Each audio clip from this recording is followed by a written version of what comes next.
পেছনে খরচ করা যেত, দেশটা আরো আগে দাঁড়িয়ে যেত।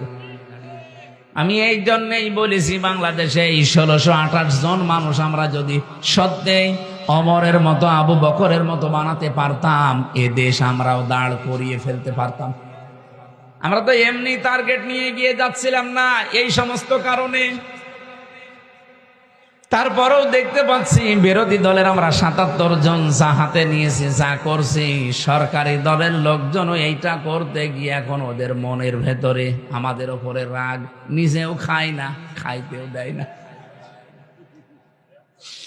কারণ আমরা বলেছি সরকারি কোনো ট্যাক্স ফ্রি গাড়ি আমরা নেব না, কোনো ফ্ল্যাট নেব না, ফ্ল্যাট নেব না, সরকারি যে সুবিধা ওটা আমার দরকার নেই। ওরা চিন্তা করছে বিরোধী দলে থেকে যদি না নেয়, আমরা সরকারি দলে থেকে নিলে আমরা জবাব দেব কি। ওরা ঘোষণা দিয়েছে আমরা নেব না। তো সবাই তো আর আল্লাহর ওলি না।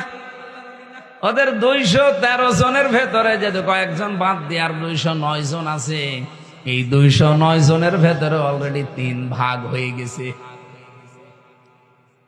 এক ভাগ বলছে নেব, আর একবার বলছে নেব না, আর মাঝখানের বলছে আল্লাহ যা করে। এরা মুসিবতে আছে। আমার ডাইনে বামে এমন এমন ভড়িয়ালা লোক আমি পেয়েছি, যেগুলো সিরিয়াল করা থাকে আগে থেকে, কে কোথায় বলবে আমরা জানিও না। আল্লাহর ইশারা ভেতরে যে দেখি আমার ডাইনে বামে সব ভড়িয়ালা, এমন বড় বড় ভড়ি, আমার মনে হয় ভড়ি ছিঁড়লে ওর ভেতর থেকে হয় ব্রিজ, কালভার্ট, এগুলো বের হবে। মহিলারা ওদের দেখলে লজ্জা পাবে। রুমিন ফারহানা আপা আছে, এরপরে যে মন্ত্রী পটলের মেয়ে আছে ফারজানা শারমিন, আমার মনে হয় এই তারপরে নায়াব ইসলাম ইউসুফ আছে ফরিদপুরের।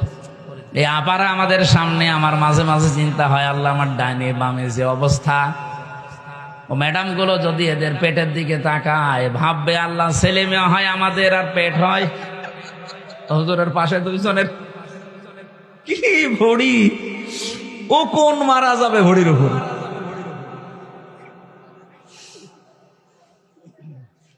মেহেরপুরবাসী, আমি বড় আফসোস নিয়ে বলছি, এই 1628 জন মানুষ, আমি মনে মনে প্রথম দিন শপথ নেওয়ার পরে ভেবেছিলাম যে আমরা 77 জন মিলে একেবারে তীরের মতো সোজা করে রাখতে পারবো, কিন্তু দেখছি যে না, বাস্তবতা অত সহজ না। ওনাদের ভেতরে এখন কেউ ভারত প্রেমী, কেউ আমেরিকা